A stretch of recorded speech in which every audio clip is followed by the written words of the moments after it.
Mga balitang gigising sa inyong pagkakahimbing. Pupukaw sa inyong pananaw sa mga isyu ng lipunan sa araw-araw. Ito ang Hataw Balita.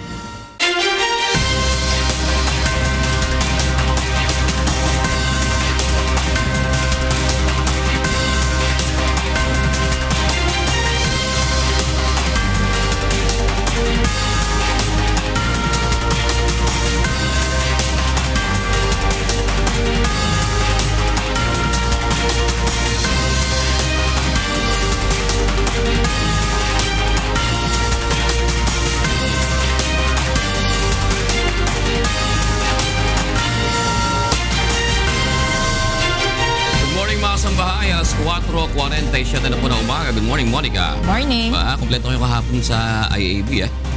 Minsan na lang ba kami makumpleto doon? Hindi, minsan kasi may mga, di ba, may mga hindi may iwas ang pagkakataon. 3 araw nagka-job interview kasama namin. And then, minsan kasi may nakakasakit nga, minsan may emergency, di ba? Pero masaya ang ating mga kasambahay ngayon dahil August 31, sweldo. Oo, kaya pala, sweldo. Kaya pala si Dita, talagang nakangiti pag wala pa yung sweldo. Di maintindihan yung pagmumukha niya, parang yung hindi maitaas yung pag magsisenya sa gano'n, no? Hindi maitaas, pero ngayon talagang Iba ang energy ng mga tao ngayon. Matindi talaga energy nito. Kaya magbaon din sila ng mga mag-energy na tayo dahil 31 niya yun, eh. Magandang umaga mga kasambahay. Ngayong araw ng Miyerkules, 31 na po ng Agosto 2016. Sa ngalan po ni Kuya Daniel Razon. Ako po si Jun Suriao. Ako naman si Monica Veralio. Narito na po ang mga humahataw na balita ngayong umaga. Mga panuntunan kaugnay sa pagdeplane o pagpapababa sa mga pasahero ng eroplano kapag may tarmac delays, inilabas na ng Civil Aviation Board o CAB. Pag-i-issue ng Hajj passport, ititigil na ng Department of Foreign Affairs. Batas na magpapatibay sa desisyon, hiniling ng kagawaran sa Kongreso. Senado at Kamara nagkasundong ipagpaliban sa susunod na taon ang barangay at sangguniang kabataan elections at panukalang batas para sa postponement, target maipasa sa susunod na buwan. Kaso ng locally transmitted Zika virus sa Singapore, umakyat na sa 82. At batang ipinanganak na may Golden Heart Syndrome na operahan sa tulong ng programang Serbisyong Kasangbahay at Fatima University Medical Center. Nagkasundo na ang dalawang kapulungan ng Kongreso na magpasa ng panukalang batas sa lalong madaling panahon upang ipagpaliban ang barangay at SK election na nakatasanang gawin sa October 31 ngayong taon. Narito ang hataw na balita ni Grace Casin. Inihain na ng mababang kapulungan ng Kongreso ang panukalang batas na una lang inihain at dininig sa Senado na naglalayong ipagpaliban ang barangay at SK elections. Ito ay upang mas mapadali umano ang pagsasabatas nito matapos mapagkasunduan ng Senado at Kamara na gawin na lamang sa October 2017. Sa All-Party Caucus, sinabi ni House Majority Floor Leader Rudy Fariñas na agad dadalhin ang nasabing panukalang batas sa House Committee on Suffrage and Electoral Reforms. Inatasan ng komite na sa Lunes ay maglabas ng committee report upang maisalang na ito sa second reading. Dadaan ito sa normal na proseso gaya ng period of interpellation and amendments. Target ng Kamara na maipasa ang kanilang bersyon sa September 12. Base sa panukalang batas ng Senado at Kamara, isasagawa na ang barangay at SK elections sa October 23, 2017. The usual period of debates, amendments, and sasara na natin. That's why we're already here. So if we are in agreement, para mabilis na. Ipinaliwanag ni Fariñas na ang panukalang ito ay upang makatulong kay Pangulong Rodrigo Duterte na mapunan muna ang mga bakanting posisyon sa pamahalaan. There is a ban on the issuance of appointments, ban in the dismissal of employees and everything, and this will hamper the efforts of the President to organize the bureaucracy. Mayorya ng mga kongresistang dumalo sa Party Caucus ay sang-ayon sa inilatag na timeline ng Kamara. Grace Casin, UNTV News and Rescue, House of Representatives. Sa iba pang balita, lulong umano sa ipinagbabawal na droga ang ilang miyembro ng Abu Sayyaf na nakasagupan ng mga sundalong nasawi sa Patikul Sulu noong Lunes. Magdadagdag naman ang puwersa ang Armed Forces of the Philippines o AFP sa Sulu at magtutuloy-tuloy ang all-out offensive nito laban sa bandidong grupo. Narito ang hataw na balita ni Brian De Paz. Naka-half-mast na ang watawat ng bansa sa General Headquarters ng Armed Forces of the Philippines sa Camp General Emilio Aguinaldo sa pagkakasawi ng 15 sundalo mula sa 35th Infantry Battalion ng Philippine Army matapos na makasagupa ang 120 armadong miyembro ng Abu Sayyaf sa Patikul, Sulu. Ayon kay Colonel Edgar Arevalo, ang chief ng AFP Public Affairs Office, lulong pa sa ipinagbabawal na gamot ang ilang miyembro ng ASG na nakainkwentro ng tropa ng militar. Ang impormasyon pang naririnig natin sa ating mga operating units o sa ating mga intelligence operatives, some of them are even under the influence of drugs when they face our soldiers. Nasa 30 ASG member ang napatay mula nang magsimula ang all-out offensive ng pamahalaan sa Sulu. Aminado ang AFP na hindi madali ang lugar ng mga bandidong grupo dahil masukal, magubat at maraming bangin. That advantage na meron sila will not be for long because our soldiers will also and soon master this terrain. Gayunman, magsisilbing inspirasyon sa kanila ang kabayanihan ng 15 sundalo sa pagpapatuloy ng mahigpit na labanan sa Patikul, Sulu. As Defense Secretary Delfin Lorenzana said on August 29, we're going full force at saka all-out operation sa kanila doon. We're adding 5 battalions or about 2,500 people. Determinado ang tropa ng militar na tapusin at matupad ang kanilang misyon para sa kapakanan ng mga residente sa Sulu na matagal nang nagtitiis sa terorismo ng mga bandidong grupo. Brian De Paz, UNTV News and Rescue, Camp Aguinaldo. Magsasagawa ang Philippine National Police ng mas malalim na investigasyon kaugnay ng kaso sa pagkakapatay sa mag-asawang Udikta noong Lunes. Narito ang hataw na balita ni Aiko Miguel. Isang special task group na tinawag na Task Force Udikta ang binuo ng Philippine National Police matapos paslangin sa isang port sa Aklan ang mag-asawang Meriam at Melvin Udikta. Police have already formed a special task force that would look into the deaths.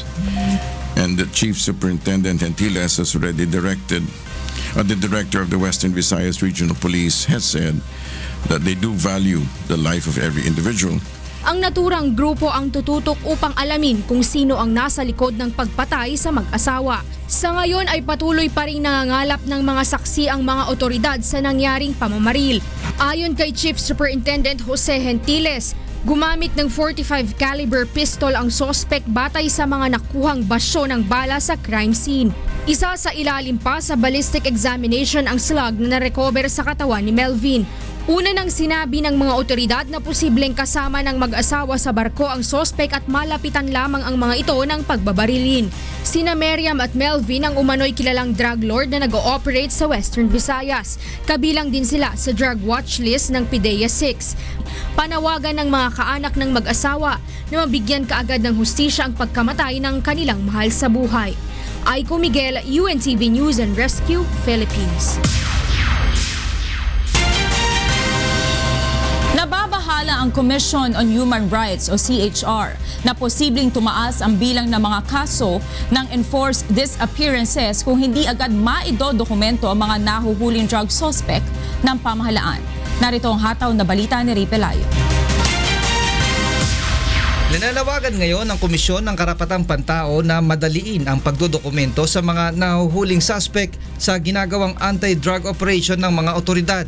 Ayon kay CHR Chairperson Jose Luis Martin Chito Gascon, bineberipika nila ngayon ang mga ulat na may mga hindi na idodokumento sa mga nahuhuling suspect kontra droga. Nangangamba si Gascon na mauwi sa disappearance o pagkawala na lamang ng mga suspect.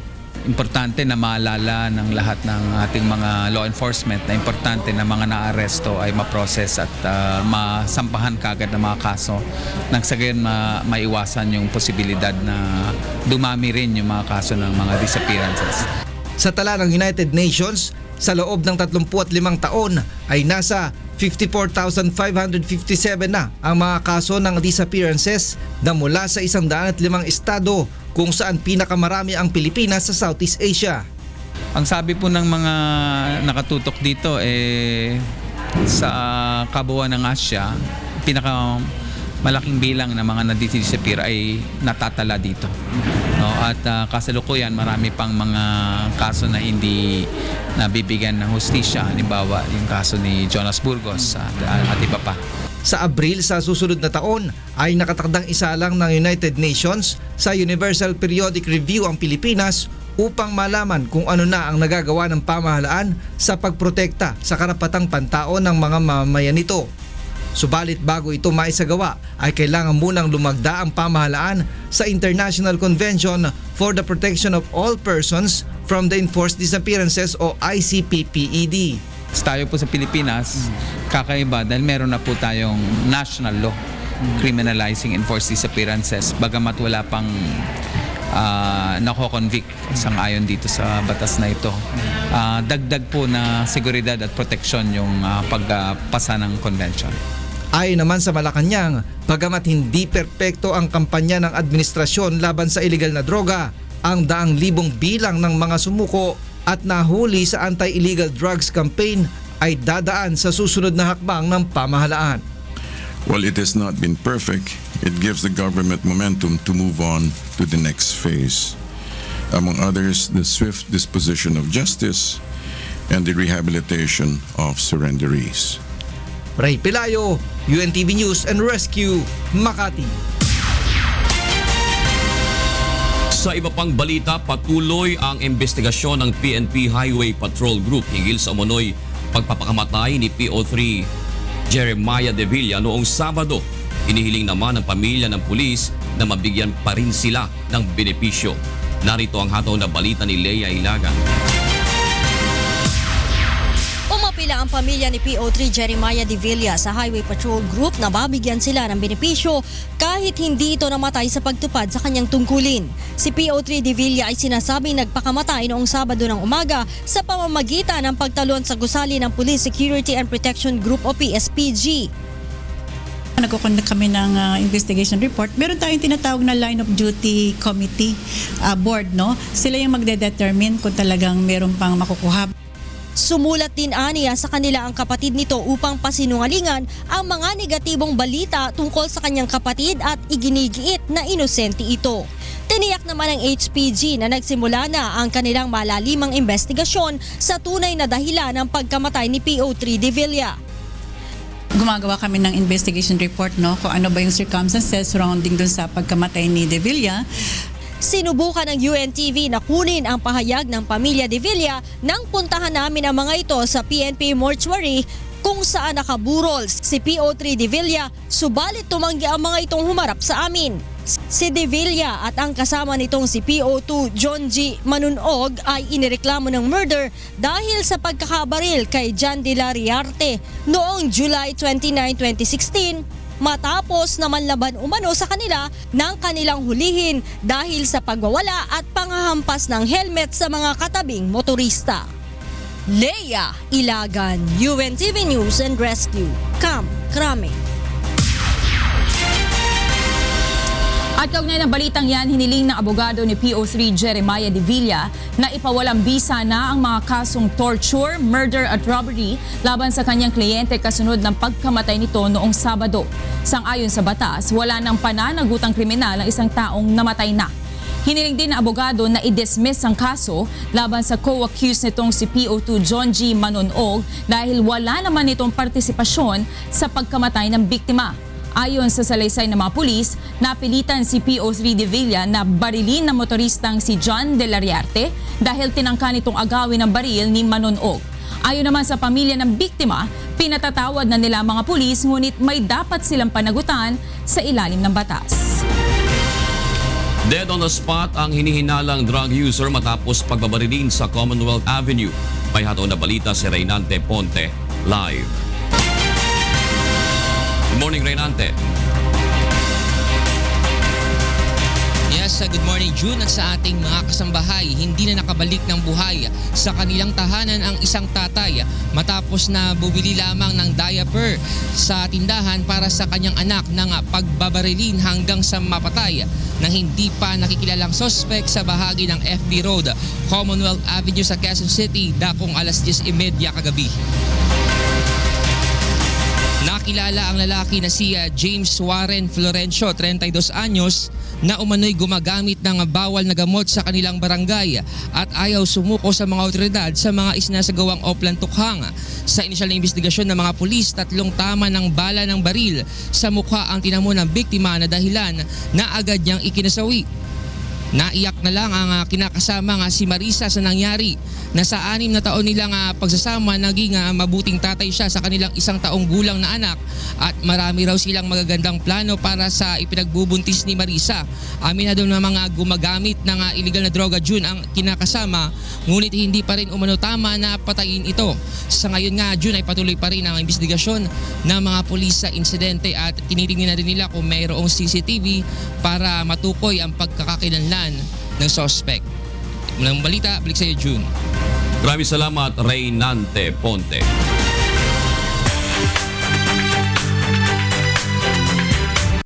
Dalawampu ang nasawi sa pagsabog ng isang truck bomb sa tapat ng isang hotel malapit sa Presidential Palace sa Kapitolyo ng Somalia kahapon. Ayon sa mga residente na malapit sa lugar, nakarinig pa ng mga putok ng baril matapos ang pagsabog. Inako ng Al-Shabaab militants ang responsibilidad sa pag-atake. Nasa stable condition na si Uzbekistan President Islam Karimov matapos itong isugod sa intensive care ward noong Sabado dahil sa brain hemorrhage. Ayon sa state spokesperson, dahil sa kalagayan ng Pangulo, partially cancelled ang ilang aktibidad para sa Independence Day celebration ng bansa sa September 1. Ito ang ika-25 taong anibersaryo ng paghihiwalay ng Uzbekistan mula sa Soviet Union. Oras ako para sa huntahan sa Radyo La Verdad 13:50. Kasama po natin si Atty. G at Joe Castigador Jr. Kuya June, Mr. June, Good sorry. morning! Morning! Walang news. Wala. Aba? Wala si Julia Roberts. Yes. Oo, alam mo naman kinakailangan mag-alaga ng maliliit na bata. May sakit yung kanyang bunso. Yung bunso. Ganda soon. Sikit. Pero nakikinig yan si Tita Beth. Pinapakinggan niya tayo, baka bigla na lang. Siyempre, pag-usapan natin siya, hindi maganda. Minomonitor niya yun. Ganti-gantihan lang yan. Ganti-gantihan. Pero mamaya na natin gantihan. Mamaya na. Maaga pa masyado. Kagigising eh. Yeah. Nahihirap. Sige, narito mga dapat abangan sa ikalawang paghataw ng mga balita. Biktima ng motorcycle accident sa Masbate, tinulungan ng UNTV News and Rescue Team.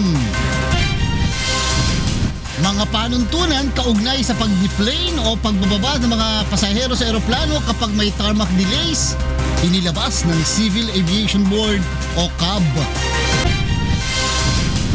Pag-i-issue ng Hajj passport, ititigil na ng Department of Foreign Affairs.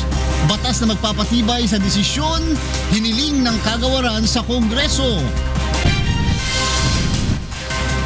Official residence ng Pangulo sa Visayas Region na Malacanang sa Cebu, bubuksan na sa publiko. Kaso ng locally transmitted Zika virus sa Singapore umakyat na sa 82.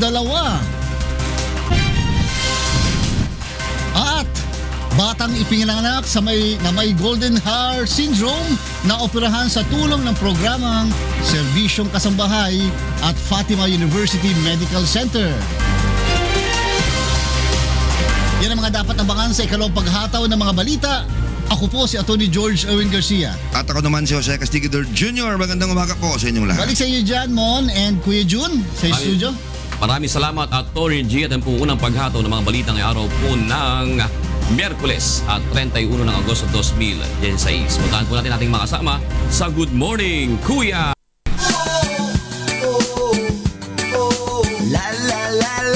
Magandang umagang muli mga kasambahay. Ngayon po ay araw na po ng Miyerkules at 31 ng Agosto 2016. Narito na po ang ikalawang paghataw ng mga balita.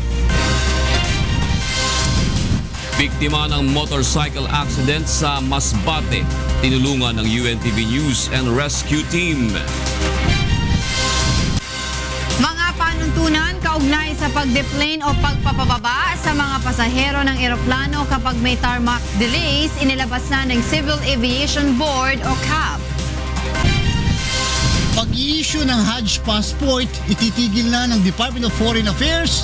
Batas na magpapatibay sa desisyon, hiniling ng kagawaran sa Kongreso. Official residence ng Pangulo sa Visayas Region na Malacanang sa Sugbo, bubuksan na sa publiko. At kaso ng locally transmitted Zika virus sa Singapore umakyat na sa 82.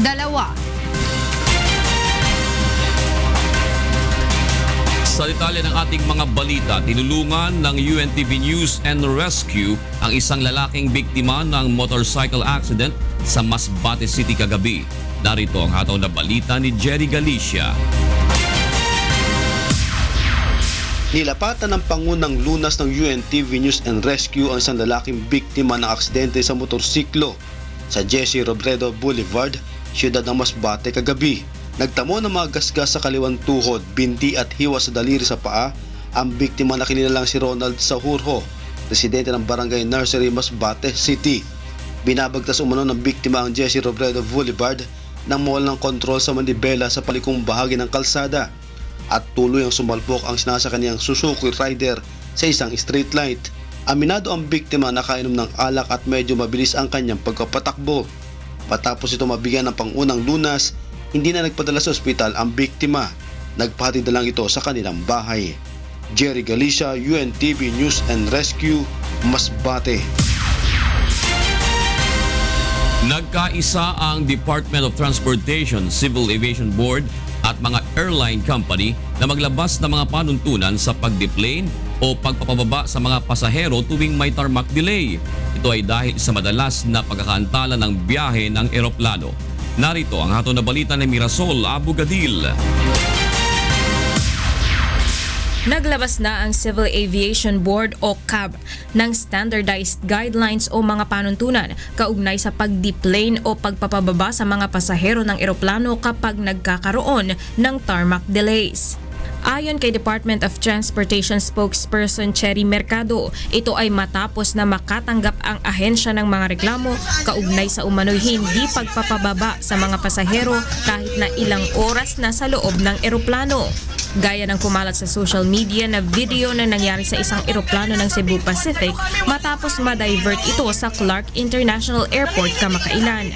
Depensa naman ng airline company, mayroon silang sinusunod na mga panuntunan para sa seguridad at kaligtasan ng mga pasahero kaya hindi basta-basta maaaring mag-deplane.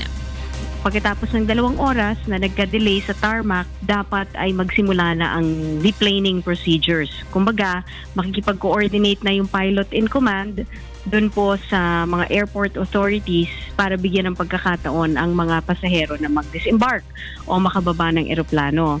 Ngayon, pag domestic airline yan, so pag nagsimula po ng 2 hours yung 2 hours ka na na-delay doon and then disembarkation procedures will follow. By 3 hours, dapat sa domestic flight, nakababa na yung mga pasahero. For an international flight, by 4 hours, dapat na-deplane na yung mga pasahero. Matapos na mag-deplane ang mga pasahero, kinakailangan na bigyan ng airline ng update ang mga ito sa status ng kanilang flight kung delayed lamang ito o kung tuluyan ng makakansela. And there's also one provision dito po sa resolution na ito na the pilot in command should give status update to the passengers every 30 minutes starting from the first half hour mula nung magkaroon ng tarmac delay. At yan po yung nagsisimula pagkasara nung pintuan ng eroplano. Kung hihigit sa 2 oras ang delay, dapat ding magbigay ng pagkain at inumin sa mga pasahero ang mga airline company. Lahat ng mga kumpanyang lalabag sa inilabas na panuntunan ay bibigyan naman ng kaukulang parusa. So maximum na po yung 5,000 pesos, which is napakaliit po para sa kahit anong airline na kayang-kaya pong bayaran, no? Pero yun nga po, the CAB has the power to suspend and revoke the permit. Magiging epektibo ang standardized guidelines 15 araw matapos itong maisapubliko. Mirasol Abugadil, UNTV News and Rescue, Quezon City. Humingi naman ng tulong sa Kongreso ang Department of Foreign Affairs o DFA upang magkaroon ng batas na magpapatibay sa desisyon nitong itigil na ang pag-i-issue ng Hajj passport. Narito ang hataw na balita ni Grace Casim. Hindi na mag-i-issue ng Hajj passport ang Department of Foreign Affairs sa mga Pilipino pilgrims na magtutungo sa Mecca kasunod ng pagkakaaresto sa NAIA ng 177 Indonesian nationals na may hawak na fake passports noong August 19. Ayon kay Foreign Affairs Secretary Perfecto Yasay, nagagamit lamang sa katiwalian ang mga Hajj passport dahil hindi ito nangangailangan ng maraming requirements at identification.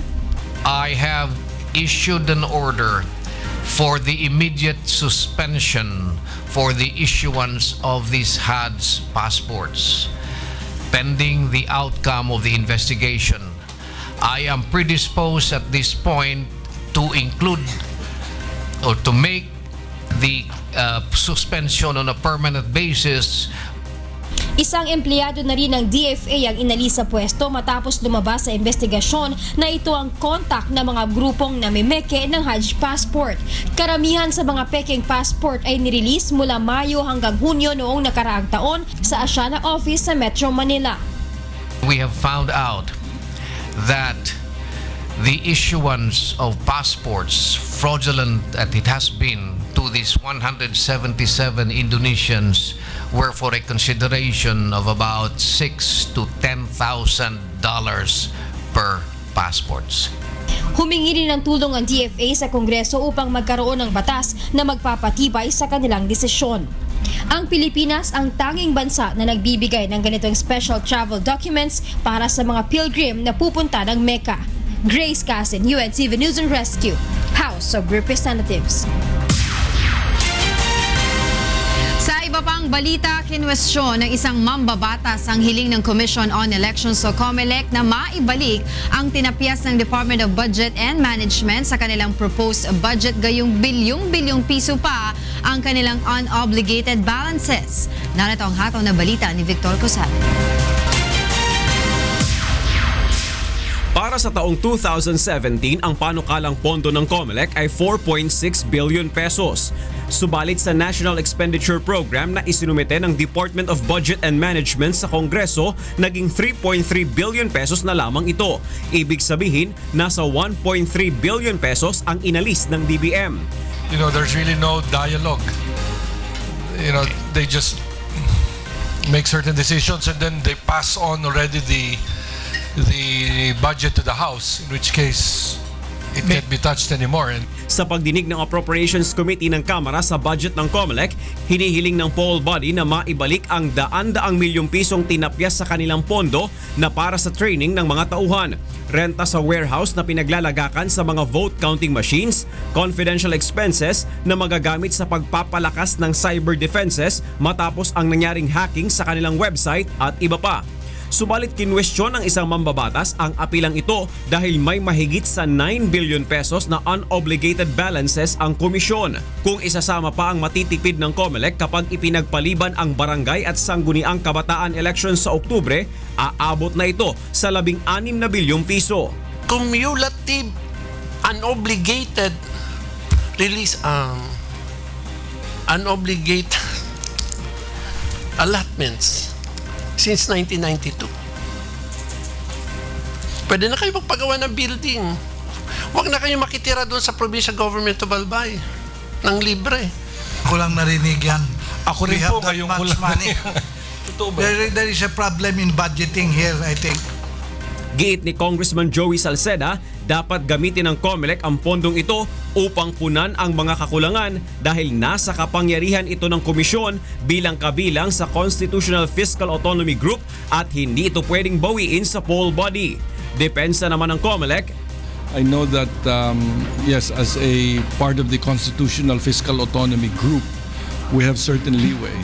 But I don't know if it's as simple as what was being explained as to whether we can just transfer these funds to various items. So we will have to take a look at that. Victor Cosare, UNTV News and Rescue, House of Representatives. Bubuksan na sa publiko ang Malacanang sa Sugbo na official residence ng Pangulo sa Visayas Region. Ito ay upang mas mabilis na maidulog sa pamahalaan ng ating mga kababayan ang kanilang mga problema. Narito ang hataw na balita ni Gladys Tuabi. Inaasahang ngayong Oktubre ay matatapos na ang renovation sa Malacanang of the South o kilala rin bilang Malacanang sa Sugbo. Ito ang official residence ni Pangulong Rodrigo Duterte sa Visayas na matatagpuan sa Cebu City.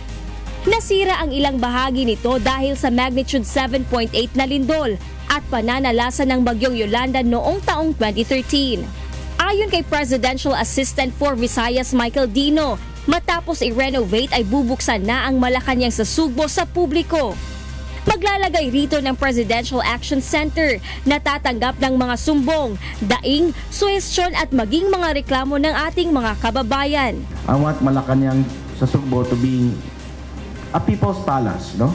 Not just for those people who go there for official visits, not only for the LGUs or the governors or common people should be able to go to Malacanang sa Sugbo.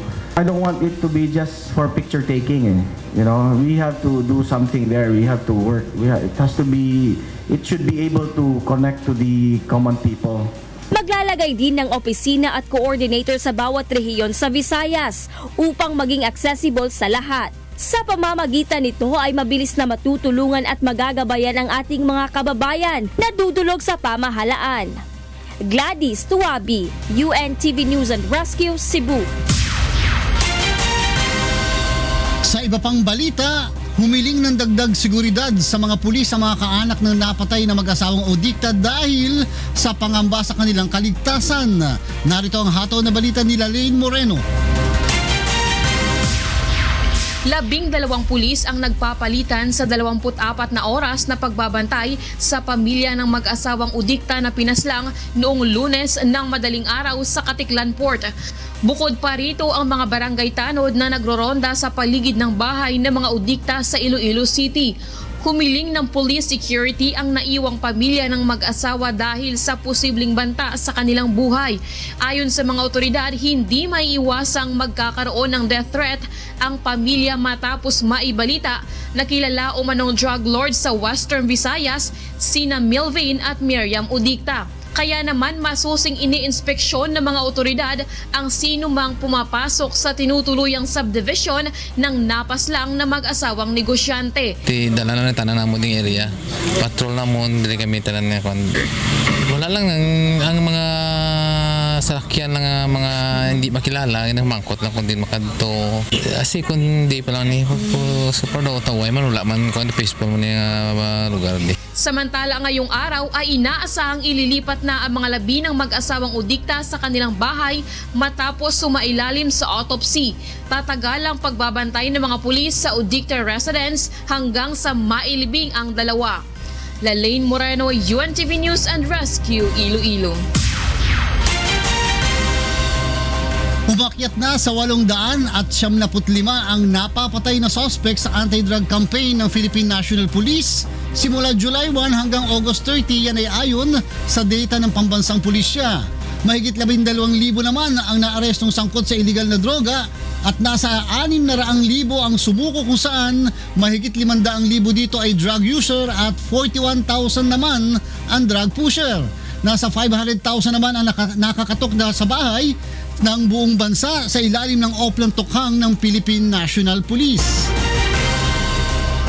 Hinikayat ng National Commission on the Culture and Arts o NCAA ang iba't ibang organisasyon na lumahok sa mga proyekto ng komisyon na magpapalakas sa sining at kultura sa bansa. Narito ang hataw na balita ni Sherwin Kulubong. Aminado ang National Commission, Culture and the Arts o NCCA na nangangailangan ng mga programang magpapalakas sa sining at kultura sa bansa. Tulad ng grupong ito na Kulbit Bulilit sa Letran, Calamba, Laguna na tumutugtog gamit ang bandurya.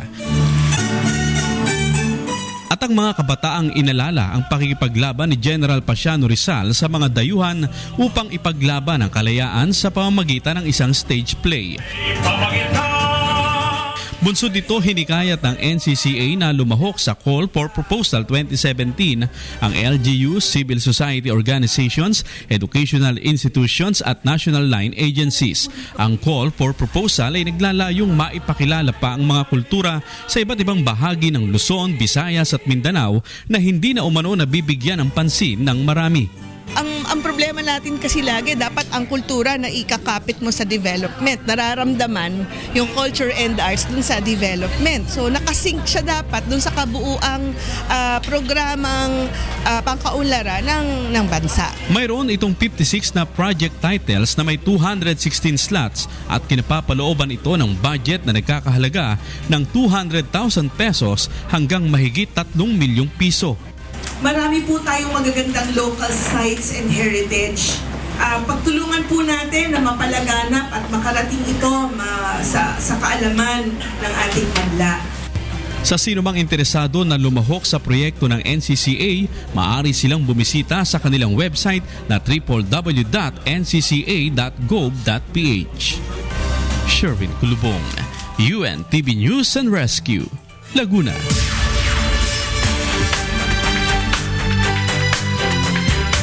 Umakyat na sa 72 ang kumpirmadong kaso ng locally transmitted Zika virus sa Singapore mula nang magsimula ang outbreak noong weekend.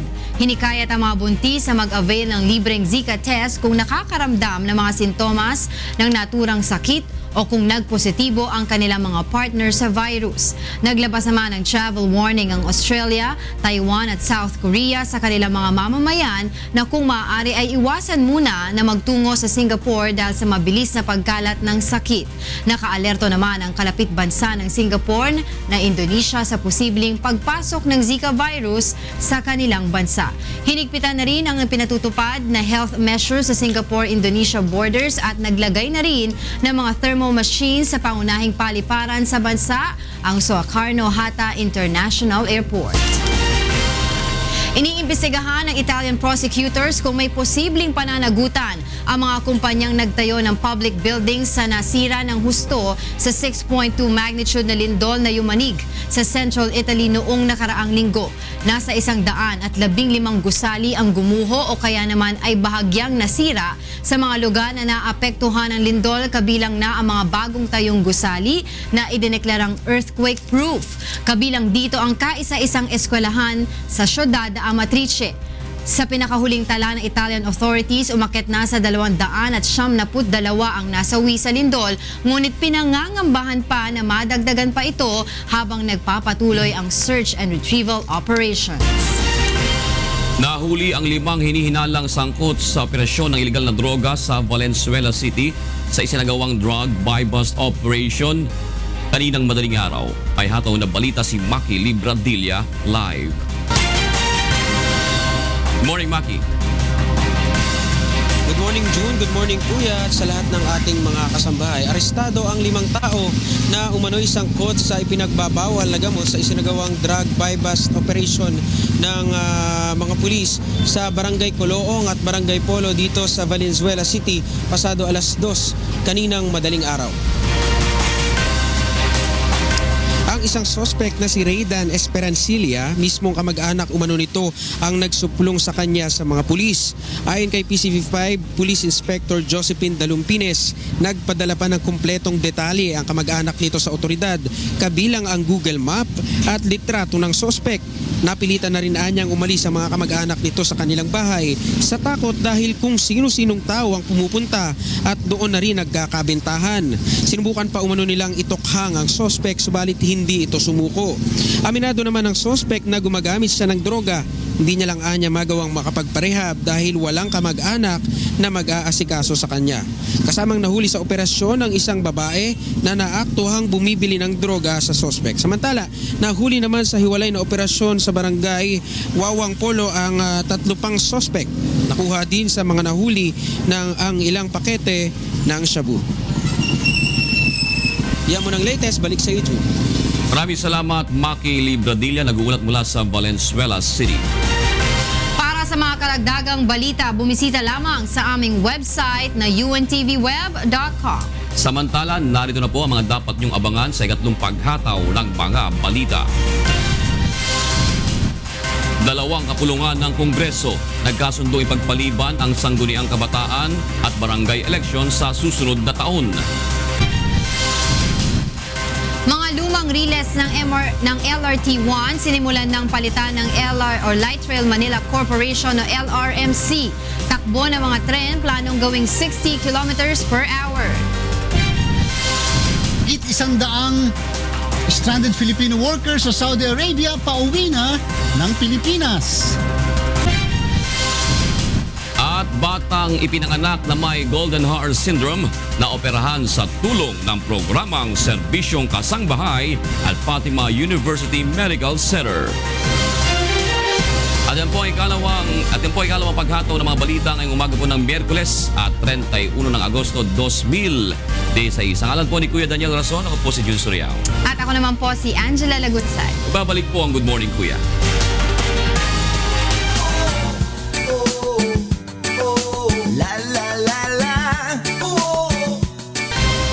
Nakita mo na yung dalawa. Bakit tumatawa ka pa rin?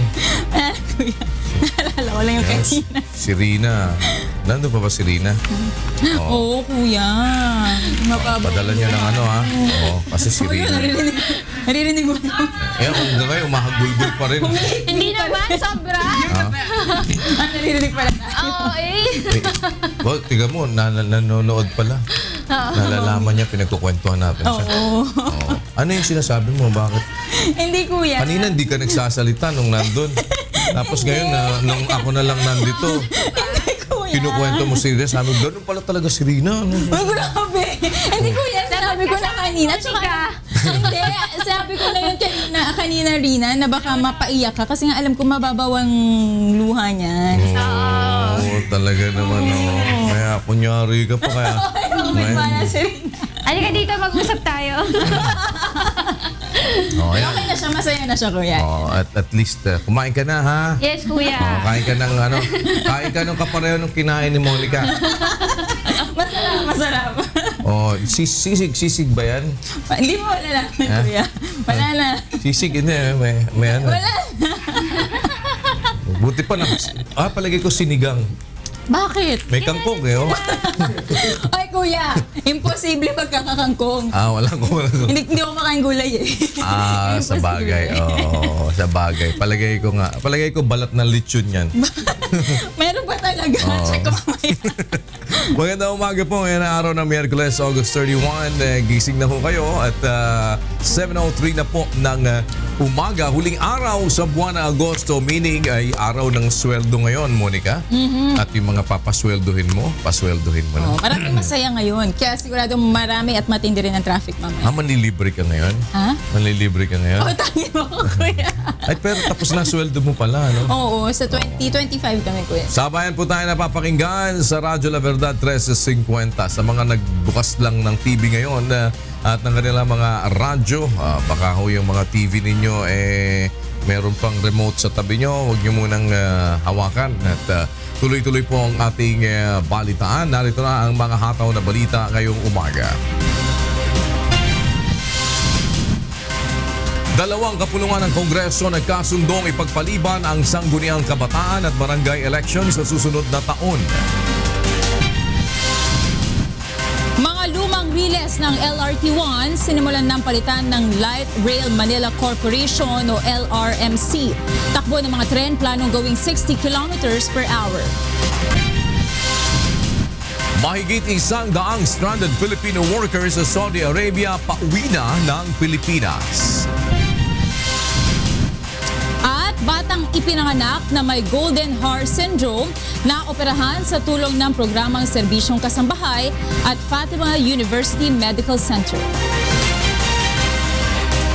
Sa detalye, nagkasundo na ang dalawang kapulungan ng Kongreso na magpasa ng panukalang batas sa lalong madaling panahon upang ipagpaliban ang barangay at sangguniang kabataan elections na nakatakda sanang gawin ngayong Oktubre. Ayon kay House Majority Floor Leader Rudy Fariñas, ang panukalang ito ay makatutulong kay Pangulong Rodrigo Duterte na mapunuan muna ang mga bakante pang posisyon sa pamahalaan. Batay sa panukalang batas na inadopt ng Kamara sa Senado, isasagawa ang barangay at SK election sa October 23, 2017. Samantala ay inatasan na ng House Committee on Suffrage and Electoral Reform na maglabas ng committee report sa Lunes upang maisalang na ito sa second reading. Kasama po natin ngayon si Congressman Sherwin Tugna, ang chairman po ng House Committee on Suffrage and Electoral Reforms. Congressman, magandang umaga po.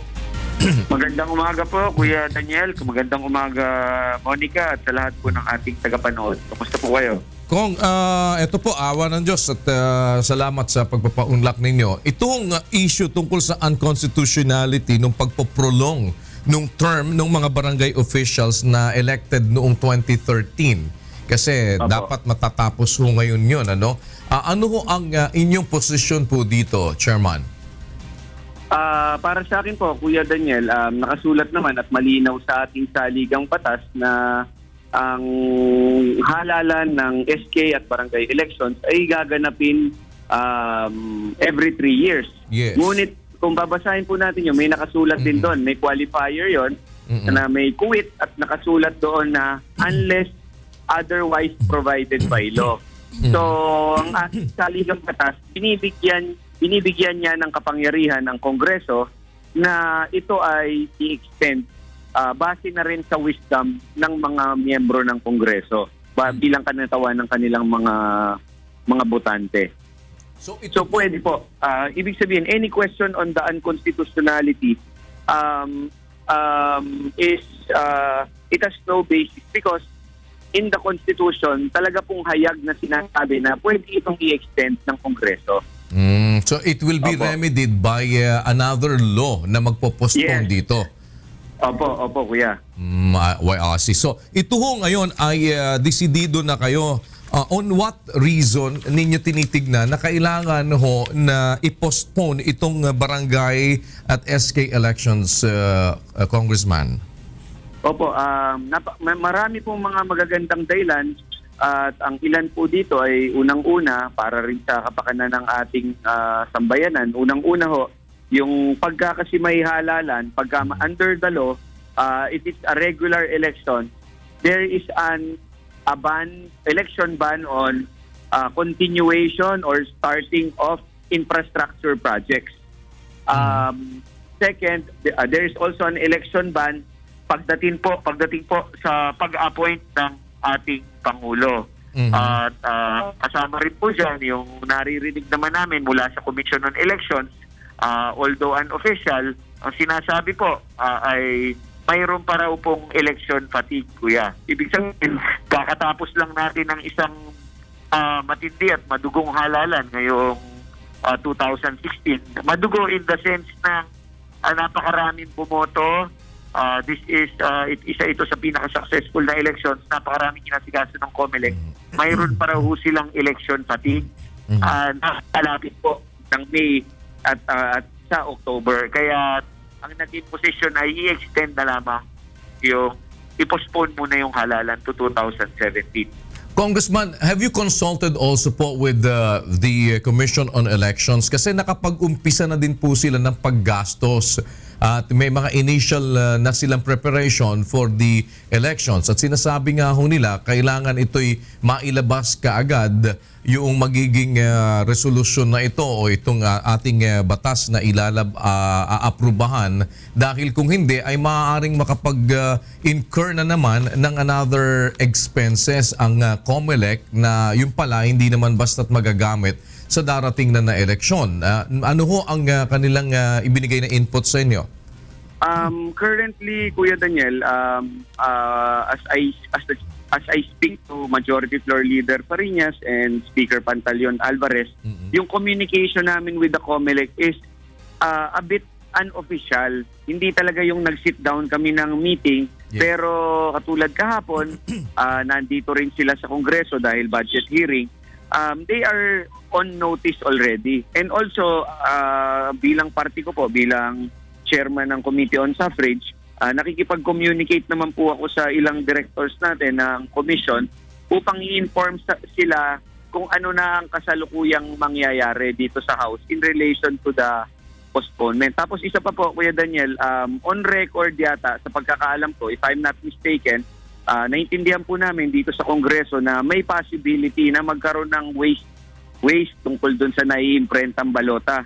Pero sa kasalukuyan po, mayroon tayong mga na-imprenta na mahigit o kumulang sa halos 200,000 balota.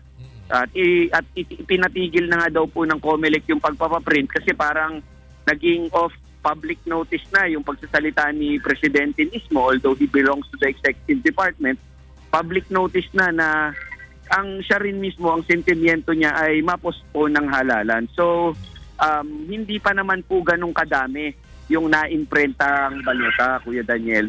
At ako rin, bilang siyempre, nag-aalala din po tayo na baka masayang itong mga papel na iniimprenta, public funds so ito. Inalam ko mismo ng personal sa COMELEC kung ito pa ba'y maaaring magamit. At ang sabi naman nila, assuming na may na-imprenta na at mayroong nakasulat na date, yung 4th Monday of October 2016, kung halimbawang ito'y madami na, by a mere resolution, kahit yun po ang nakasulat na date, by a mere resolution of the COMELEC, maaari pa po itong gamitin sa 2017.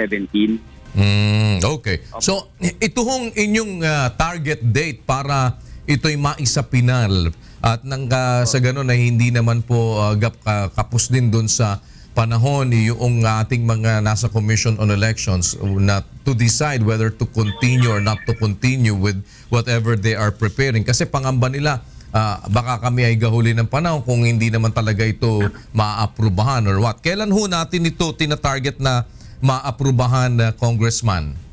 Opo, Kuya Daniel, by next Monday, September 5, meron na po kaming first reading. Maghihiring po kami, hopefully in the afternoon, makapag-second reading. Kung hindi man, Tuesday, September 6 po. By September 12, third reading na po ito. Tapos, parehas po kasi yung magiging version ng lower house at ng upper house para hindi na po kami dumaan sa bicameral conference committee.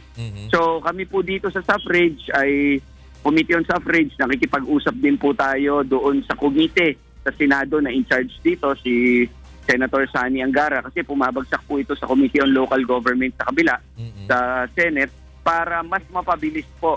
Pagka naipasa na rin nila doon, naipasa namin dito, by second week of September, ready na po ito to be transmitted to the President. Congressman, meron bang mga pagbabago na magiging laman dito po sa inyong panukala na isinusumiti ngayon, Congressman? Dito po ay wala naman po, malinaw, simpleng-simple. Kung di ako nagkakamali, Kuya Daniel, halos 8 to 9 sections lamang yung postponement bill. At ang pinaka mga key provisions dito ay yung pinopostpone nga yung 2016 SKN Barangay Elections to October of 2017. Tapos yung pong holdover muna yung mga kasalukuyang barangay captains. Okay. So basically, yun lang po. Wala naman kayong mga amyendang ibig na maisaksak with regard to let's say sa mga kabataan na pwedeng lumahok at pwedeng kumandidato.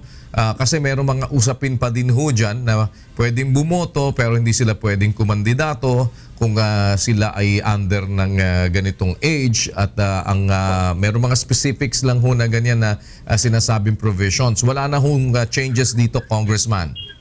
Wala po, Kuya Daniel, sapagkat yun po ay nai-address na nung isang taon na naaprubahan ngayong early part ng 2016. Yun na po yung SK Reform Law. At bumabagsak po ito sa Committee on Local Government sa Kongreso. Kasi ang inaamyendahan po dito yung nakasulat sa Local Government Code na qualifications ng mga maaring tumakbo sa SK at maaring bumoto sa SK. Kuya, babalikan ko lang yung mga reasons. Then kanina hindi ko na-expound kung pwede lang po. Opo, go ahead. Yung kanina, yung sinabi ko, yung infrastructure ban, more or less ang aabutin po ng infrastructure ban natin. Titigil ang lahat ng government projects sa loob po ng 45 days. Okay. Kung itutuloy natin yung halalan, tapos alam din naman po natin, nagre-reorganize si Presidente ng bureaucracy ngayon. Within that time frame din po yung election ban sa appointment. So yun po ang ano. Tapos may nabanggit rin ni Presidente na maaari din daw po yung mga drug lords baka gamitin nila yung pera nila na para sumuporta sa gusto nilang mga maging kapitan ngayon at barangay leaders. Siguro gusto mo nang linisin ng executive department yung down to our barangay level para hindi na po maapektuhan ng drug money yung election. Yun po ay tinuran ng ating Pangulo. So by next week, sir, ang ine-expect naman namin na muli ninyong pag-uusap tungkol dito and if-finalize na ninyo lahat na may finalize at papasok na yung final reading ninyo. Opo, sa Monday po ang hearing ng postponement. This coming Monday po. Alright. Kuya Daniel. Good luck, Congressman. Maraming salamat po sa pagkakataong ipinagkaloob ninyo sa amin. Opo, sa akin po ang pagpapasalamat, Kuya Daniel. Bubuhay po kayo. Maraming salamat. Representative Sherwin Tugna, Chairman po ng House Committee on Suffrage and Electoral Reforms. Samantala, sinimulan na ng Light Rail Manila Corporation ang pagpapalit sa mga lumang riles ng LRT Line 1. Tiniyak naman ng LRMC na hindi makakaapekto sa regular operation ng LRT ang isinasagawang rail replacement. Narito ang hataw na balita ni Jericho Alban. Nagsimula ng pagdugtungin kagabi ang mga bagong riles ng Light Rail Transit o LRT Line 1 mula sa Baclaran Station sa Pasay hanggang sa 5th Avenue Station sa Caloocan City. Ang rail replacement ay bahagi ng systematic upgrade ng Light Rail Manila Corporation o LRMC. Sakop ng naturang proyekto ang 21 kilometro ng rail track sa northbound route at 5 kilometro naman sa southbound route. 3 oras kada gabi tatrabahuin ng kontraktor ang pagpapalit ng riles upang hindi makaapekto sa operasyon ng LRT. Inaasahang matatapos ang 400 million peso rail replacement project sa September 2017. Ayon kay LRMC Engineering Director Rudy Chansuico, malaki ang may tutulong ng pagpapalit ng riles upang maging maalwan ang biyahe ng mga commuter. Gaya ng nabanggit ko, if you are a rider, you will notice na if you are traveling on a truck na na-replace na yung rail, you have a smoother ride. So less vibration, less noise. So that means yung portion na hindi pa napapalitan, you will experience more vibration. Mula noong itayo noong 1984, hindi pa napapalitan ang mga lumang riles ng LRT1. Ang first phase ng rail replacement ay natapos noong December 2015 sa ilalim ng dating operator na Light Rail Transit Authority o LRTA. Samantala sa oras na matapos ang proyekto, inaasahang iiksi na ang biyahe ng mga pasahero dahil pabibilisin pa ang takbo ng mga tren. Mula sa 40 km per hour, plano ng LRMC na paabutin sa 60 km per hour ang takbo ng bawat tren. Dahil dito, mangangahulugan naman ito ng posibleng pagtaas ng pasahe sa LRT. Ito namang kagaya ito, rail replacement and other improvement, hindi lang sa station, even yung planned na rehabilitation namin, commitment na namin yan well in advance. So kung mag-grant yung fare increase, makakatulong sa atin yan kasi we will have additional funds to finance all of this. Jericho Albano, UNTV News and Rescue, Pasay City. Silipin muna natin ang sitwasyon ng trapiko ngayong umaga mula kay Joan Nano gamit ang UNTV drone ang nagsisilbing mata sa himpapawid at pinalilipad ng ating CAAP license pilot live.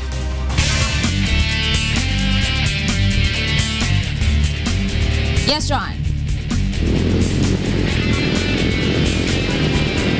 Magandang umaga sa iyo, Monica. Magandang umaga kay Kuya Daniel. At para nga sa lahat ng ating mga kasambahay na babiyahe ngayong umaga papasok sa kanilang mga trabaho o sa kanilang mga eskwela ay muli nating alamin ang sitwasyon ng trapiko sa mga pangunahing lansangan sa Metro Manila. Sa mga mga commuter at motorista na manggagaling po ng Balintawak patungo Muñoz sa ngayon ay medyo maluwag pa ang trapiko. Bahagya namang magkakaroon ng pagbagal ang daloy ng mga sasakyan pagsapit po dyan sa may North Avenue dahil po dun sa mga sasakyan na tumitigil para makapagsakay at makapagbaba ng mga pasahero.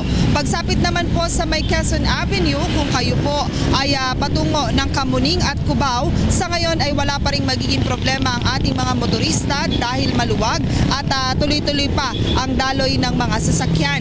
Habang ang mga dumaraan naman po sa may EDSA northbound mula Quezon Avenue, kung kayo po ay patungo ng Balintawak area, ay makararanas po kayo ng light traffic situation sa mga oras na ito. Samantala, para naman po sa mga commuter na babaybay dito sa may Espanya, kung kayo po ay patungo ng Manila area, sa mga oras na ito ay light traffic situation pa ang nararanasan ng ating mga commuter at mga motorista.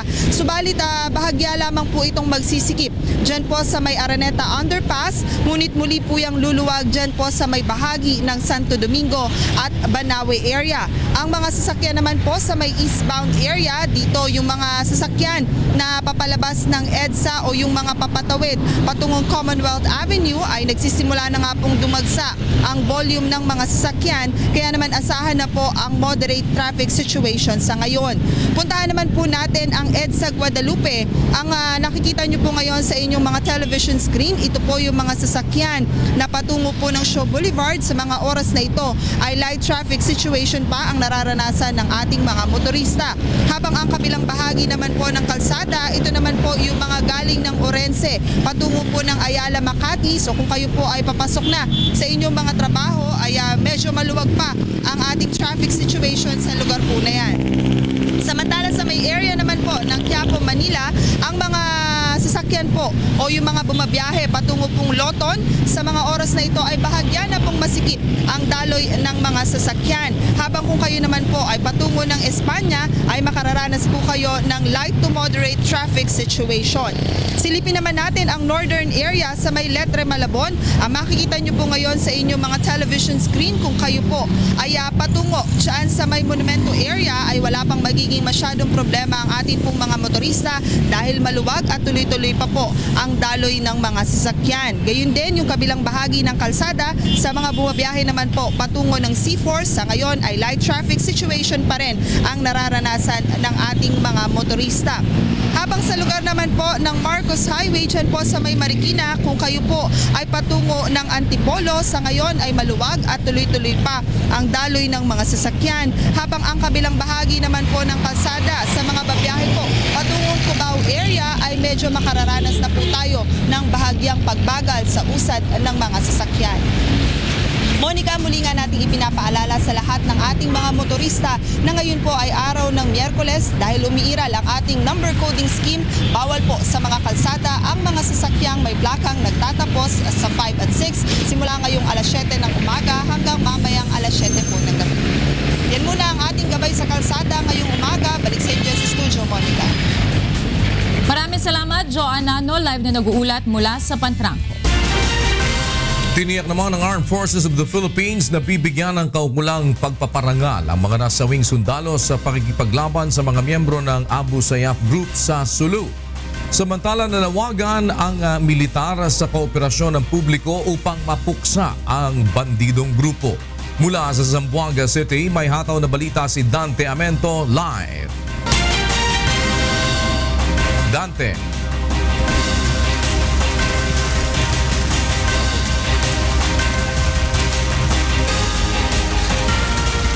Yes, Kuya. Buenos dias.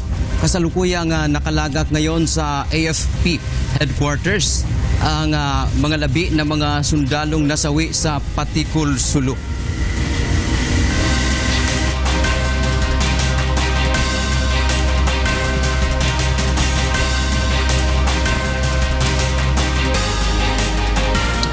Pasado alas 4 kahapon nang dumating sa Zamboanga City ang bangkay ng 13 sa 15 sundalong namatay sa pakikipaglaban sa bandidong grupong Abu Sayyaf.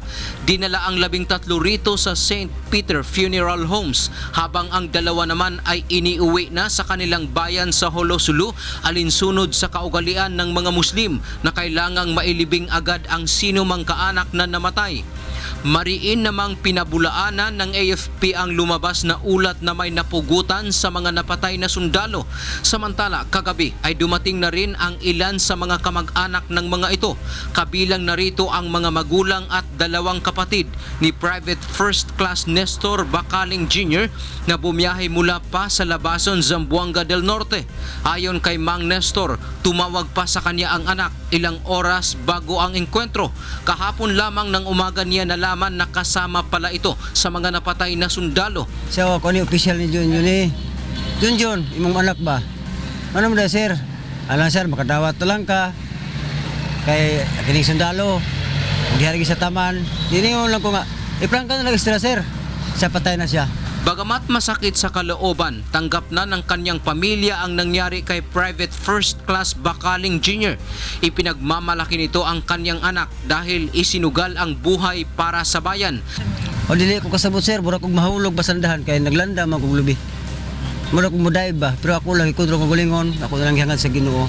Ako na lang gidawat sa hitabo. Tungod kay ako naman siyang sa aral nga, inang trabaho naman yun, paglaban sa iyo nga tawhan. Patay buhay. Samantala, nanawagan naman ang AFP lalo na sa mga residente ng Basilan at Sulu na makipagtulungan sa kanila upang mas madaling mapuksa ang bandidong grupo. Nagbabala rin ang militar sa sinumang sumusuporta sa Abu Sayyaf. Kung sino man ang humarang o tumulong sa Abu Sayyaf Group, sasagasaan kayo ng AFP. What you see is just the tip of the iceberg. More troops, more equipment, and more firepower will be committed to destroy the Abu Sayyaf Group.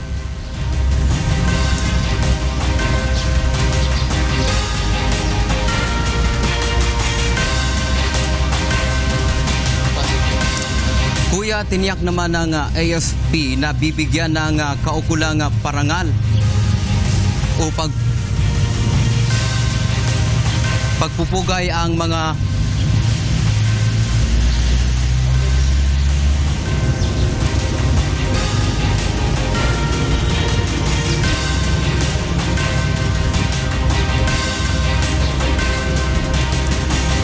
Yes, Kuya, tiniyak naman ng Armed Forces of the Philippines na bibigyan ng kaukulang pagpupugay ang mga nasawing sundalo dahil sa kabayanihan na kanilang ipinakita.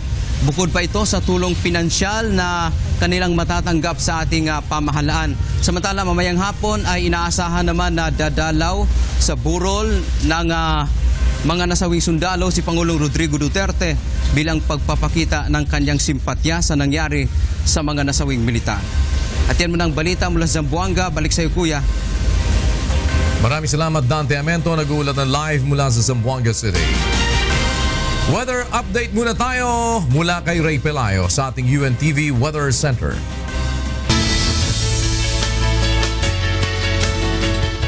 Ray, how's the weather today? Yes, good morning po Kuya Daniel sa ating mga kasambahay. May LPA tayo ngayon, Kuya. Ito ang minomonitor ng pag-asa na sa loob na po siya ng park, Kuya. Kami may LPG. Ayun, may LPA. Ano ba ang implikasyon kapag may LPA, Ray? Pero kung yan po ay medyo lalapit ng kaunti sa bansa natin at kung ito'y madedevelop po yan na isang bagyo, ito po'y hahatak uli dyan sa habagat. Yun po ang minomonitor ngayon ng pag-asa dahil kung ito po'y lalakas at maging isang tropical cyclone o bagyo, Kuya, lalo na ito'y nasilangan po ng ating bansa, ito po ay hahatak ng habagat, Kuya.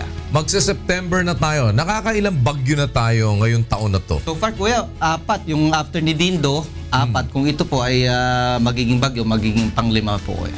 Sa kabuang taon, ilan ang ine-expect natin na bagyong papasok sa atin? More or less. Kasi may mga pagtayayan, di ba? Nung nakaraan pong climate forum, Kuya, sinasabi ng pag-asa na hanggang dahil nga meron silang pagtaya na posibleng magkaroon ng weak La Nina, ang pagtaya nila hanggang February na, posibleng 5 to 9 na bagyo ang posibleng pumasok sa Philippine Air Force. 5 to 9 itong taon na to hanggang February. Po yun, Kuya. Hanggang February. 5 to 9. Hindi naman, anong naging pagbabago compared sa dati? Kasi merong mga epekto yung sinasabi nilang climate change, hindi ba? At maging doon sa mga bagyo, meron din itong naging, kumbaga, naging epekto. Anong significant dyan, Ray? Pag po ganyan, kuya, ang meron pong epekto, una-una doon po sa track ng bagyo, yung pong nakaraang El Nino na monitor po natin, napansin po ng Pag-asa na medyo hindi, karamihan sa mga bagyo, hindi tumatama o lumalapit sa ating bansa. Pero this time, kung matutuloy po yung La Nina, kuya, ang impluwensya naman po niya o maging pinaka-effect niya sa bagyo, mas lalapit, kung di man magla-landfall sa Pilipinas, mas lalapit po yun sa bagyo. At kung po mas mainit dito po sa area natin, itong Western Pacific, na kung saan kinaroroonan po ng Pilipinas, hindi man po magkaroon ng bagyo, pero mas madami po mga pag-ulan tayong maranasan, kuya. Ano ang ating posibilidad na makaranas tayo ng panibagong Yolanda? Yung mga ganong klase Super typhoon.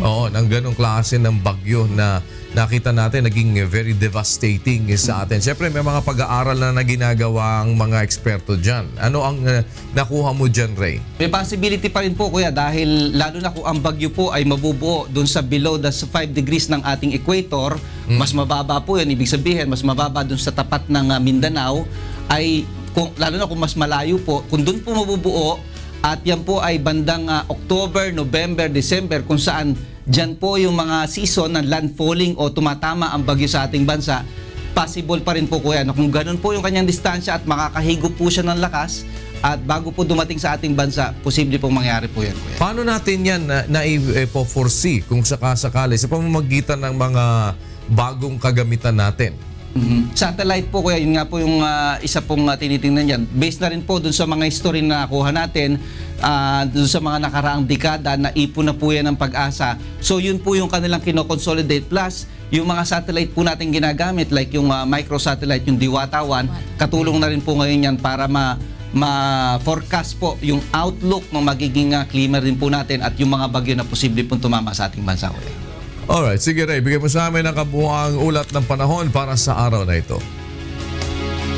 Narito po ang maglagay ng panahon sa mga susunod na oras. Yung pong LPA ay namataan ng Pag-asa sa may distansyang 120 km sa may east-southeast ng Basco, Batanes. Samantalang yung habagat o yung southwest monsoon nakaka-apekto pa rin sa may western section ng northern at central Luzon. So forecast po ng Pag-asa ang area po ng Ilocos Region, kasama na rin po ang Cagayan, ng Batanes, Benguet, Zambales, Bataan. Yung mga isla po ng Babuyan at Calayan ay makakaranas po ng makunimdim na lagay ng panahon at mahina hanggang sa katamtamang pag-ulan. Ang Metro Manila at nalabing bahagi naman ng Luzon ay makakaranas po ng isolated rain showers and thunderstorms. Sa Science Garden sa Quezon City, maaari pong umabot sa 31 degrees Celsius ang maximum temperature ngayong araw. Sa Tuigaraw at sa Puerto Princesa City hanggang 32. Sa Baguio po ay 16 to 18 degrees Celsius.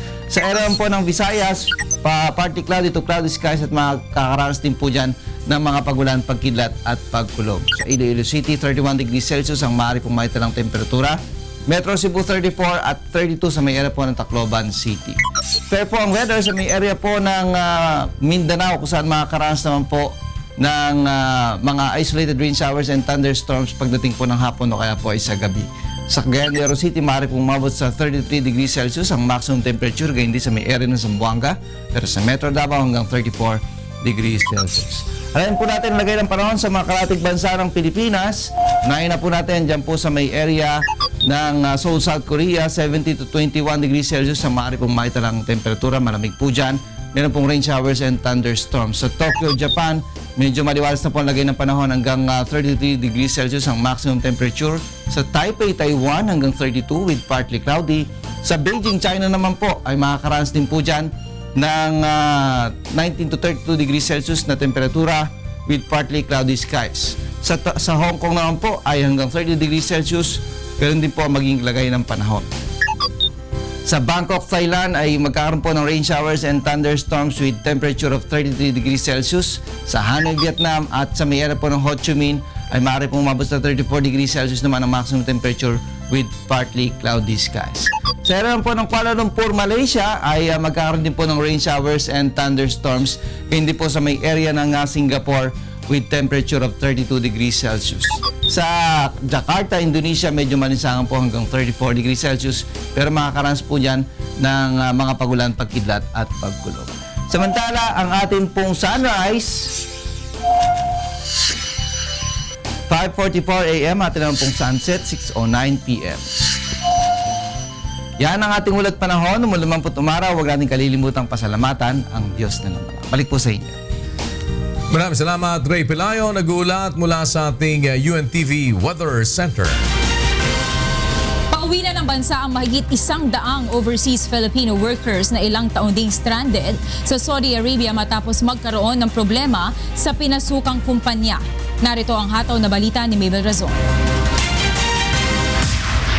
Matapos ang mahigit 2 taong paghihintay ay makakauwi na rin sa wakas sa Pilipinas ang 128 stranded Filipino workers sa Saudi Arabia. Pebrero ngayong taon ng unang tinutukan ng UNTV News and Rescue Team ang naging problema ng mahigit 200 empleyado ng Muhammad Al Mujil Group na nananawagan ng tulong sa pamahalaan upang makauwi na lamang matapos magkaproblema sa kanilang kumpanya.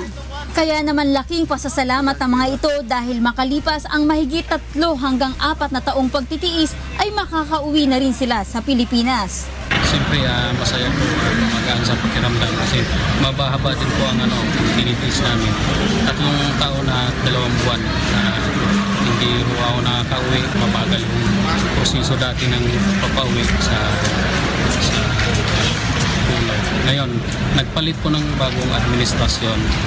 Salamat po sa mahal naming Pangulo at sa kanyang tawag mo nito, humanitarian groups at sa UNTV. Nag-aantay muna kami ng 3 taon higit at ditong pagbabago ng administrasyon, nagawa kami ng mabilisang pag-uwi.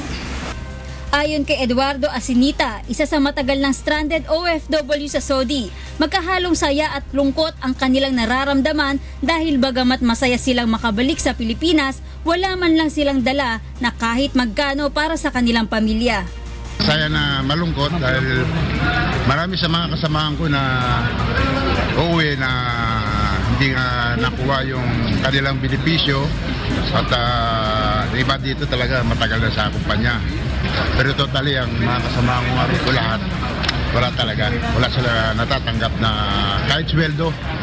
Kung ilang buwan na sweldo ay hindi na talaga minit. Samantala, ayon kay Ricardo Endaya, isa sa miyembro ng humanitarian team sa Damam, target nila na makapagpauwi pa ng mga kababayan nating stranded bago mag-September 8. Nandun siya sa Koreano? Repatriate natin bago mag-September 8 mga Mamayang alas 11 ng umaga nakatakdang dumating sa Pilipinas ang mahigit 100 OFWs, kabilang narito ang 6 na may medical cases. Ang mga ito ay ang mga kababayan natin na nagkasakit at nagkaroon ng problema sa pag-iisip dahil sa matinding dalamhati na kanilang naranasan habang nasa ibang bansa. Umaasa naman ang ating mga kababayan na kahit nakauwi na sa bansa ay makukuha pa rin nila ang kanilang naiwang benepisyo sa kanilang pinapasukan upang magamit nila sa kanilang bagong panimula kapiling ang kanilang pamilya. Mabel Razon, UNTV News and Rescue, Damam, Saudi Arabia.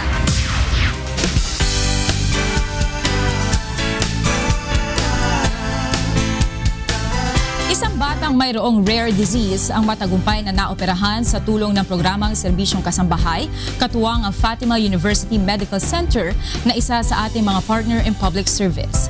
Narito ang hataw na balita ni Jun Surya. Isa sa 25,000 ipinapanganak sa buong mundo ang mayroong rare congenital defect. Isa rito ang 6 na taong gulang na si Princess Nicole na na-diagnose na may Golden Hair Syndrome kung saan hindi kumpleto ang development ng mata, tenga, skeletal system at iba pa. Dahil dito, hirap makakita at makapagbasa ang bata. Hindi rin maipasok ng kanyang mga magulang sa regular school si Princess Nicole dahil takot silang maging tampulan ito ng panunukso. At sa pamamagitan ng UNTV Serbisyong Kasangbahay, katuwang ang Fatima University Medical Center, nabigyan ng solusyon ang kondisyon ni Princess Nicole. Meron po siyang tinatawag na dermoid dun sa corneal surface niya. At maya-maya po, i-refer mo natin siya sa Department of Pediatrics for other physical examination. No? I-refer po namin siya kay Dr. Rodriguez, our cornea and external eye disease specialist po. Matapos ang masusing eye examinations, agad siyang sumailalim sa isang operasyon na shave excision for limbal dermoid. Sa mata po ni Nicole, inuna natin yung kanyang kanang mata. So doon po ay may malaking mass nga po, yung tinatawag natin dermoid mass. So dahan-dahan po nating in-excise yun using yung shaving technique, no? Kumbaga sa bundok, unti-unti natin siyang kinlatin. Matapos ang matagumpay na operasyon ay nakapag-aaral na ulit si Princess Nicole sa regular school. Ngunit isa sa ilalim pa rin siya sa isa pang operasyon upang tuluyan ang maging normal ang kanyang paningin. Lubos namang nagpapasalamat ang ina ni Nicole sa tulong na kanilang natanggap. Sobrang salamat ako talaga sa Diyos. Kasi ang tagal-tagal na namin inantay. Tagal-tagal na namin nantay ito, mga 6 taon na. So, finally, with God's help talaga, ayan, natapos na yung operation. Nagpapasalamat po ako sa Fatima University Medical Center sa pangunguna po ni Dr. Vic Santos at sa kanyang OPTA na si Dr. Jonalyn Rodriguez at si Dr. Amanda na lagi kaming pina-follow up din.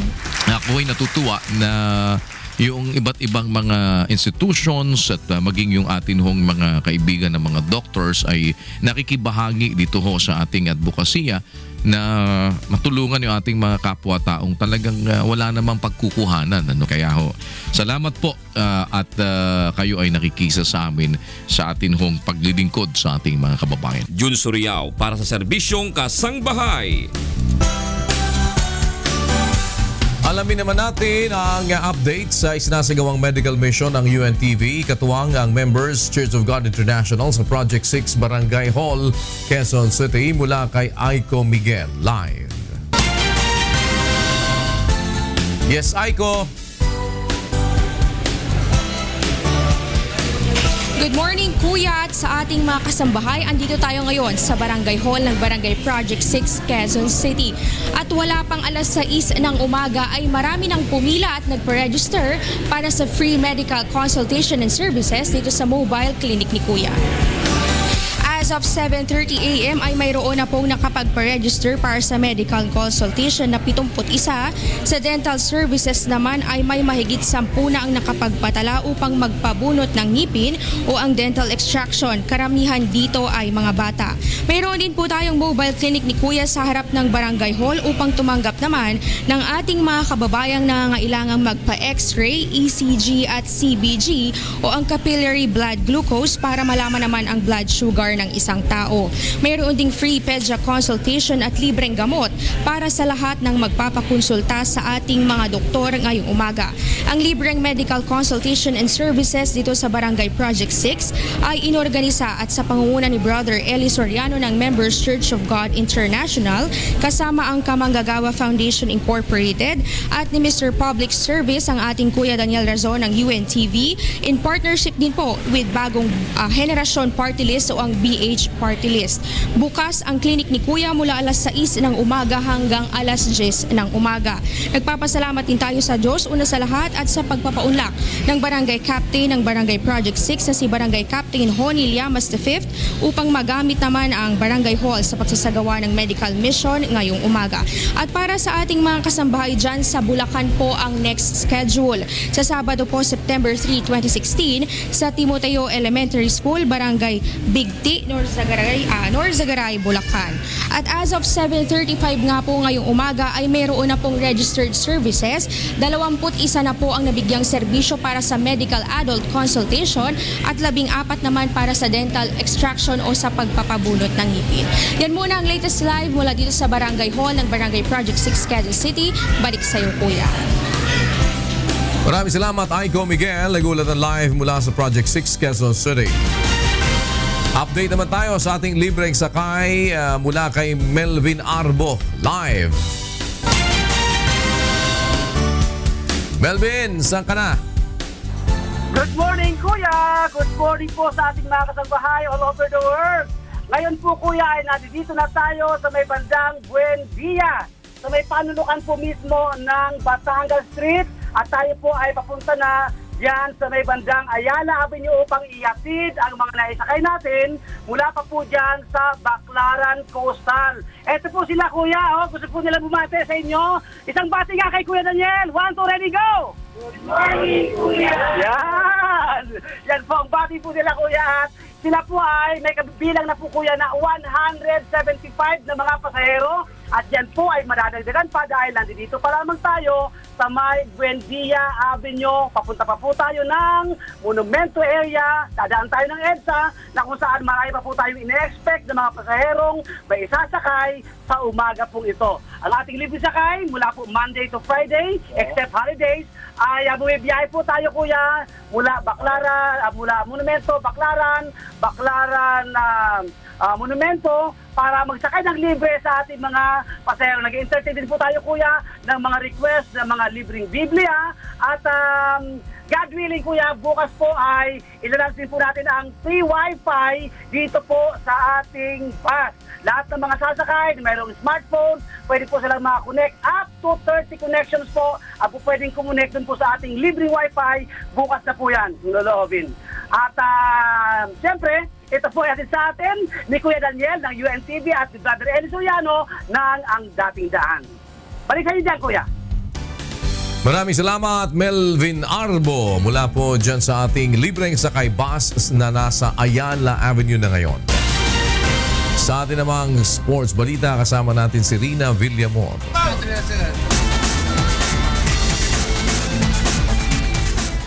Rina, nakapagpahid ka na ba ng luha?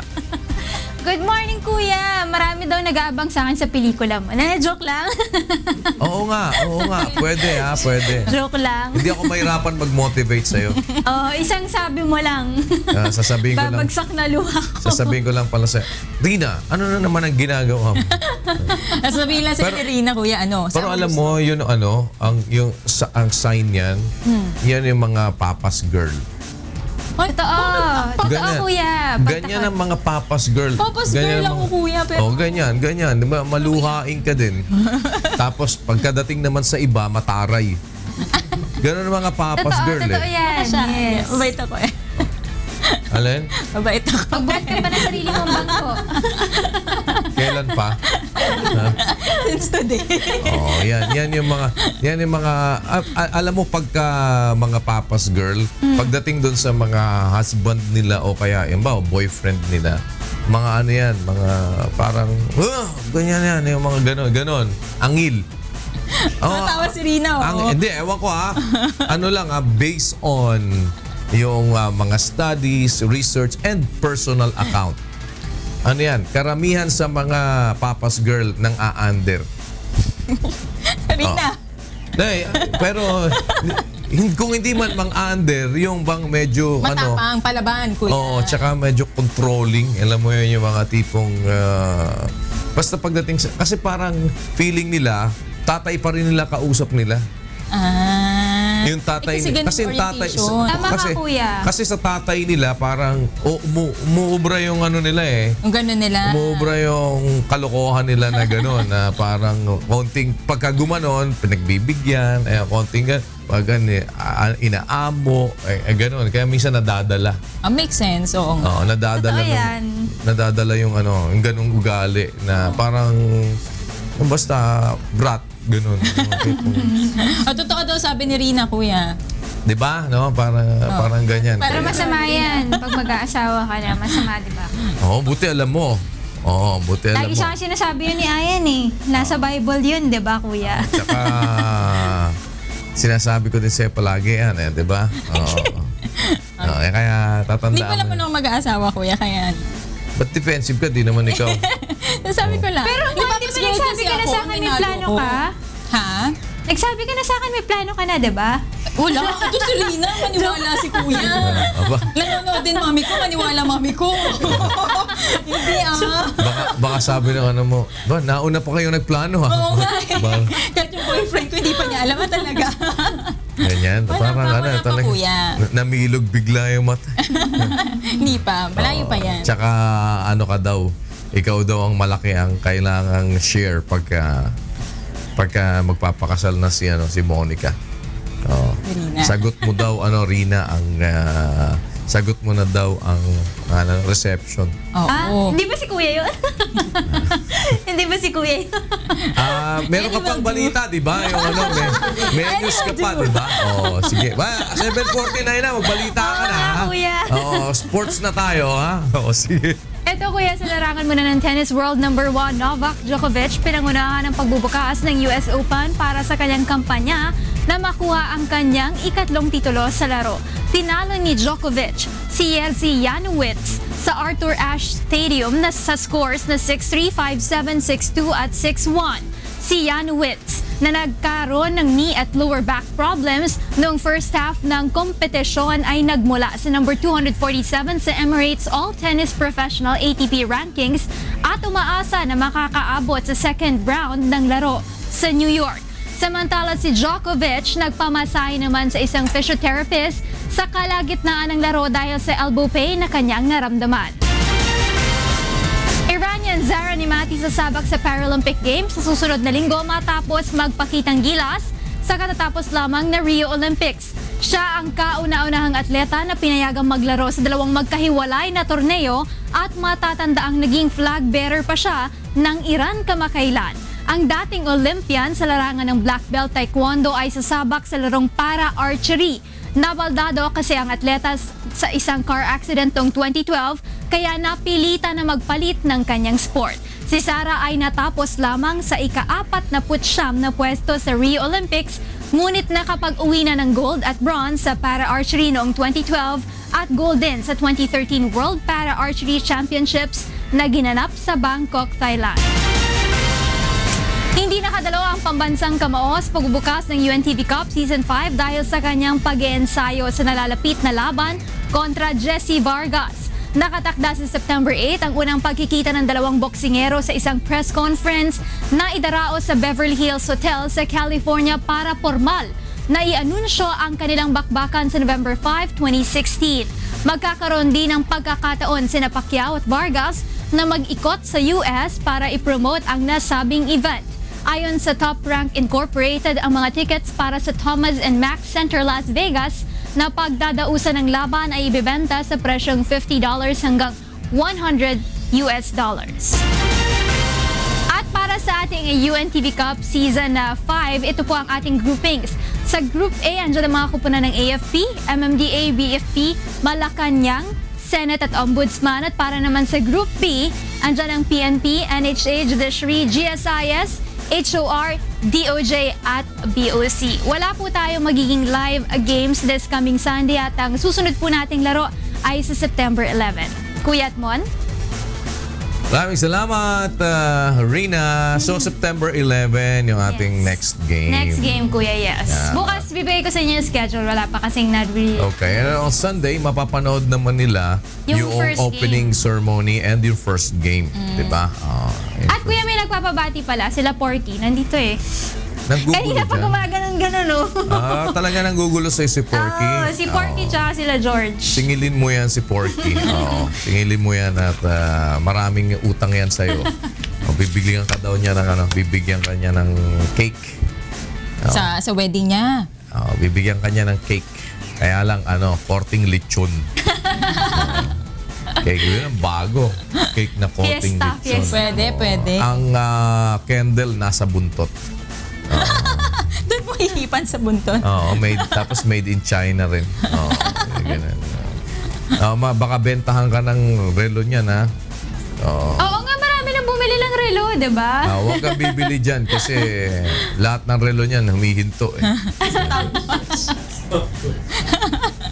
Humihinto. Baka daw maliit daw ako sa kasal ko, Kuya. Kapag gumamit ako ng Malayo relo. pa naman yun. Baka malate ka sa news mo. Salamat, Rina Villamor. Thank you, Kuya. 7:54 na, Monica. Para sa iba pang humahataw na balita, bumisita lamang po sa aming website, ang untvweb.com. Yan muna po ang mga hataw na balita ngayong araw ng Miyerkules, August 31. Last day na ng Agosto. Bukas, September 1 na. Susunod na po ang programang Bawal ang Pikon. Get it straight with Daniel Razon.